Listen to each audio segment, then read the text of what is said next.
बिस्मिल्लाहिर्रहमानिर्रहीम। अस्सलाम वालेकुम स्टूडेंट्स। बेटा chapter number 5 computer architecture, topic हमारा सीपीयू है, तो सीपीयू को डिस्कस करते हैं। एक इम्पोर्टेंट टॉपिक है हमारा with respect to short question MCQs. आपको ये पूछा जा सकता है एज वेल एज लॉन्ग भी। तो इसमें से कुछ चीज़ें हम पहले डिस्कस कर चुके हैं लेक्चर में, उसको रिवाइज भी करेंगे साथ में और इसको इन डिटेल देखते हैं। सीपीयू क्या है? सीपीयू स्टैंड फॉर सेंट्रल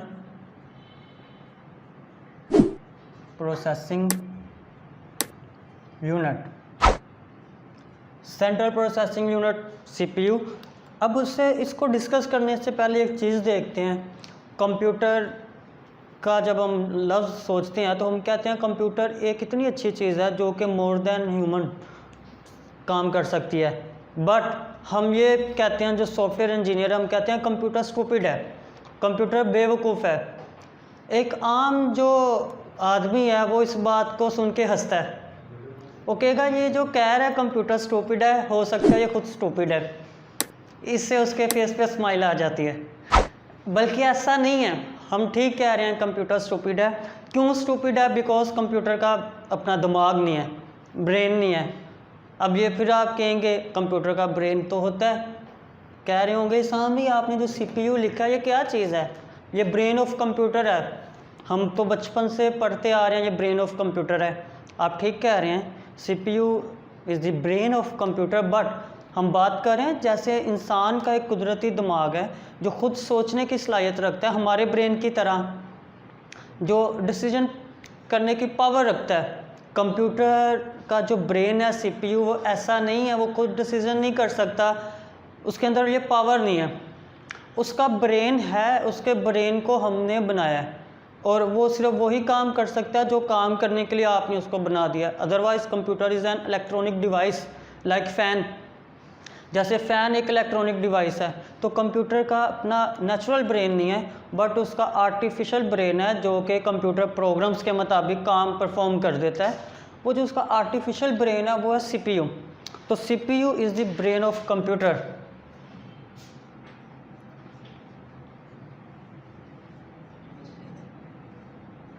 तो ये बेटा brain of computer but artificial जो प्रिपेयर किया गया।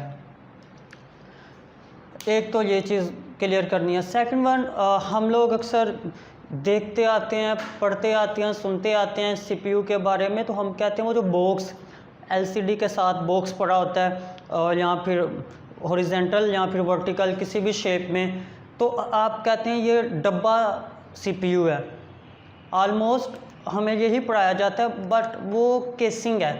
जिसको आप बॉक्स को सीपीयू कह रहे हैं वो एक्चुअली एक केसिंग है। उस केसिंग के अंदर सीपीयू मौजूद होता है मदरबोर्ड के ऊपर। तो वो बॉक्स है एक सिंपल, उसका काम सिर्फ उसको एक शेप देना, उसको प्रोटेक्ट करना है सीपीयू को, और उसके अंदर जो पार्ट्स हैं, उसके अंदर जो चीज़ें मौजूद है उसके तरफ जब हम आएँ तो वो जो सीपीयू है, बॉक्स जिसको आप बॉक्स को सीपीयू कह रहे हो, जो बॉक्स खोलते हम तो उसके अंदर से एक रेक्टेंगल चिप निकलती है।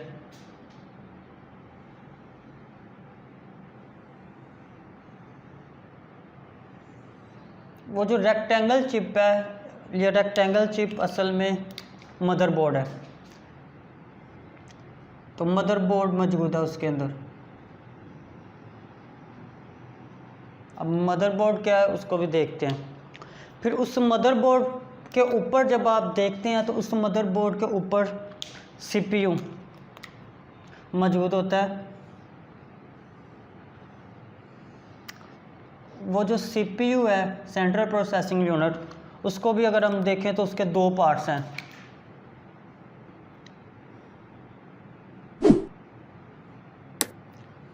One part is CU control unit and next one is ALU arithmetic and logic unit. उसके अलावा इसी मदरबोर्ड के ऊपर मेमोरीज मौजूद हैं हमारी, रैम, रोम और बाकी components, input output devices secondary memories के साथ अटैच होती है। इसको इन डिटेल देखते हैं। पहले तो बात कर रहे थे कि brain of computer is a CPU. CPU है क्या? सीपीयू एक सेट ऑफ इलेक्ट्रॉनिक सर्किट्स है। ये एक complex set of electronic circuits है जो कि एग्जीक्यूट करती है अकॉर्डिंग टू इंस्ट्रक्शन, जो परफॉर्म करती है एग्जीक्यूशन इंस्ट्रक्शंस के मुताबिक, सॉफ्टवेयर के मुताबिक, कंप्यूटर प्रोग्राम के मुताबिक। तो CPU is highly complex set of circuitry that perform execution according to instructions। आप जो कंप्यूटर को सेट ऑफ इंस्ट्रक्शंस दे रहे हैं, set of instruction mean data के ऊपर जो ऑपरेशन परफॉर्म करना है उसका ऑर्डर लिखा होता है उसके अंदर, वो उसको पढ़ता है, रीड करता है और रीड करके उसके मुताबिक वो काम परफॉर्म कर देता है। ये सीपीयू का काम है। It is really like a fast calculator जो कि रिकॉल करने की सलाहियत रखता है, कैलकुलेशन परफॉर्म कर रहा होता है। तो ये सेट ऑफ सर्किटरी होता है, इसका ये काम है कैलकुलेशन परफॉर्म करना। CPU is a kind of microprocessor. It is a type of microprocessor.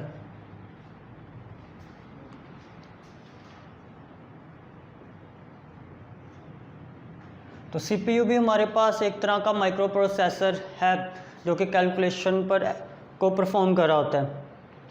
अब हम वापस आएँ इस डायग्राम की तरफ। हमने कहा जब आप उस केसिंग को खोलते हैं रेक्टेंगल या हॉरिजॉन्टल, तो उसके अंदर से एक सिलिकॉन की बनी हुई चिप निकलती है। तो हम बात करने लगे हैं पहले मदरबोर्ड के बारे में।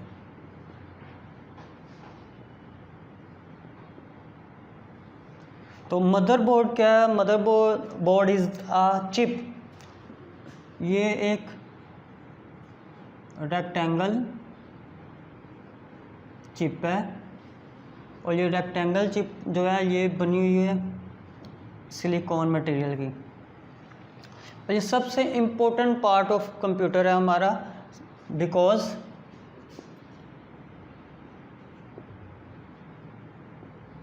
मोस्ट इम्पोर्टेंट कंपोनेंट, बिकॉज तमाम का तमाम जो आपका सर्किट है वो इसके ऊपर डिज़ाइन कर दिया गया है।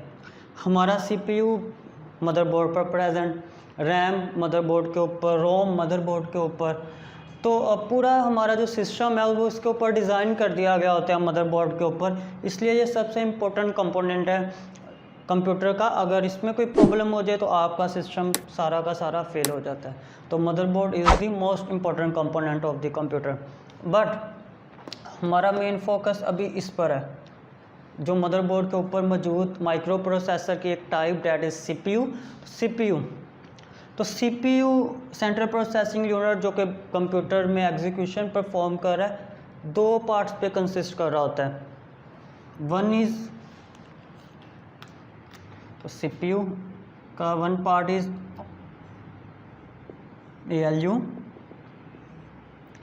ALU mean arithmetic and logic unit. In detail हमने डिस्कस किया लास्ट लेक्चर में। तो अरिथमेटिक एंड लॉजिक यूनिट क्या काम करता है? अरिथमेटिक एंड लॉजिक यूनिट के दो पार्ट्स, एक पहला अरिथमेटिक और दूसरा लॉजिक यूनिट।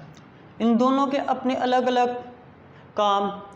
अरिथमेटिक यूनिट का काम अरिथमेटिक कैलकुलेशन परफॉर्म करना। फॉर एग्जांपल, आप ऐड कर रहे हैं दो चीज़ों को, सब्ट्रैक्ट कर रहे हैं, मल्टीप्लाई कर रहे हैं और डिवाइड कर रहे हैं, बेसिक अरिथमेटिक ऑपरेशंस लिखे हैं। तो कंप्यूटर का जो पार्ट है जो ये काम परफॉर्म करेगा, डैट इज़ अरिथमेटिक यूनिट। तो अरिथमेटिक यूनिट जमा माइनस ज़रब तकसीम करने के काम आता है। ये दो चीज़ों पर ये ऑपरेशन परफॉर्म करता है। सिमिलरली जब हम बात करते हैं लॉजिक यूनिट की, तो ये क्या करता है जी, ये देखता है दो वैल्यू में से लेस देन कौन है, ग्रेटर कौन है, इक्वल कौन है, नॉट इक्वल कौन सी वैल्यू है। तो कंपेयर कर रहा है दो वैल्यूज़ को। तो इसको इन डिटेल हम डिस्कस कर चुके हैं प्रीवियस लेक्चर। तो ALU is the part of CPU। तो first part CPU ALU arithmetic and logic unit. Second one is CU।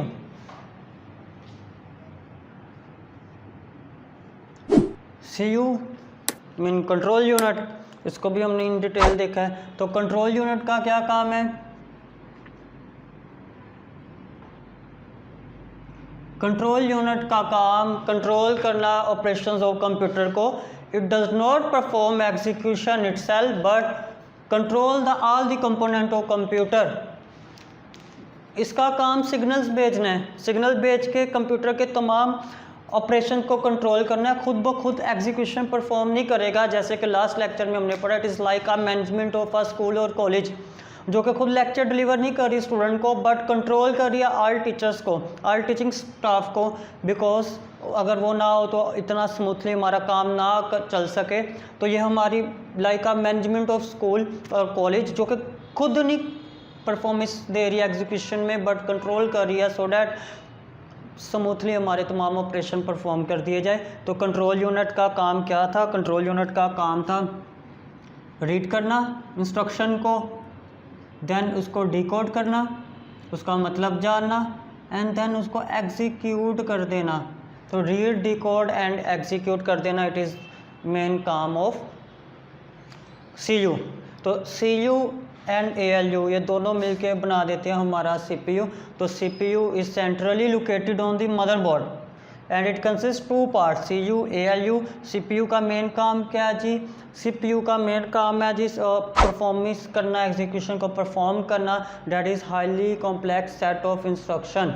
Now main memory. तो main memory is the very important component of the computer architecture system according to stored program theory।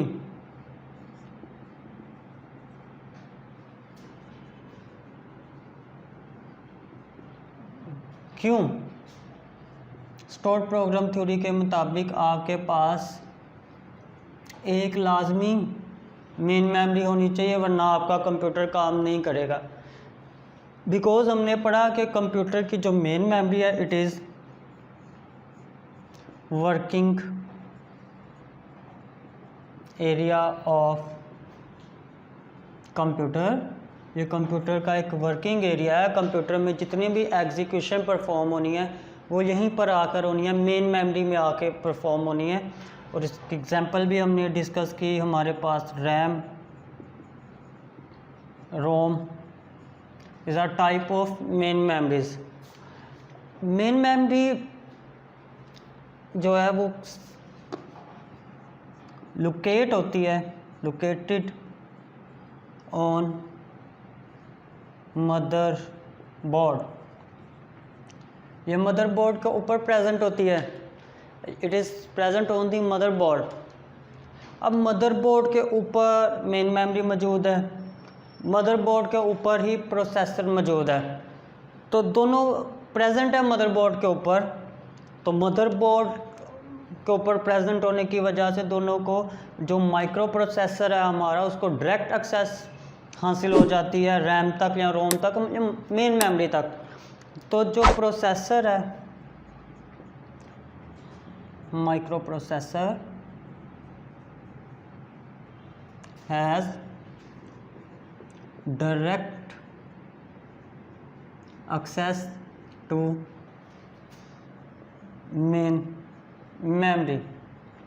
तो ये main memory तक direct access रखता है। That's why हम कह रहे हैं it is an working area of computer. किसके एक्सेस में है? जो चीज़ मेन मेमोरी में आ गई, इसने उसको परफॉर्म, उसमें मौजूद इंस्ट्रक्शन को यूज़ करते हुए डाटा को जो मौजूद है उस पर कैलकुलेशन को परफॉर्म कर ही देना है। एक तो ये हो गया। सेकेंडली, जब डायरेक्ट एक्सेस है दोनों मदरबोर्ड पे मौजूद है, प्लस जो मेन मेमोरी है there is no mechanical movement, कोई मैकेनिकल मूवमेंट नहीं है, उसको कोई मैकेनिकल काम नहीं करना पड़ता। लाइक हार्ड डिस्क, उसके अंदर डिस्क नहीं है जो कि रोटेट कर रही है, हेड को मूव नहीं करना पड़ता, ट्रैक सेक्टर नहीं ढूंढना पड़ता। It is mostly become of digital gates. No जो टेक्नोलॉजी यूज़ हो रही है उसमें डिजिटल गेट्स हैं, कोई मैकेनिकल मूवमेंट नहीं है, डिजिटल गेट्स हैं, सर्किट्स हैं, plus directly present on the motherboard. That is why main memory is faster than secondary memory। तो ये सेकेंडरी मेमोरी से फास्टर है स्पीड के अंदर, ज़्यादा तेज़ है स्पीड में, ठीक है, बट लिमिटेड होती है साइज में, लिमिटेड इन साइज। क्यों लिमिटेड इन साइज?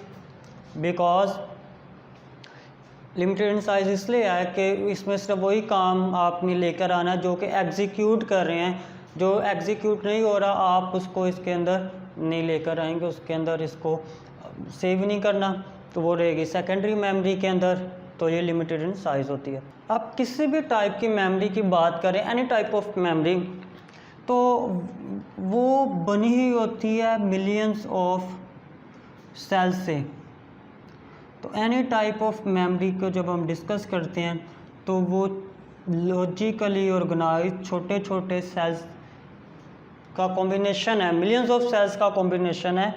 ये जो सेल्स हैं, इन सेल्स का जो साइज़ होता है ये 8 बिट्स होता है। Size of cell is 8 bit और 1 bit is equal to 1 byte, because bit is very small unit, 1 bit तो डाटा स्टोर नहीं किया जा सकता।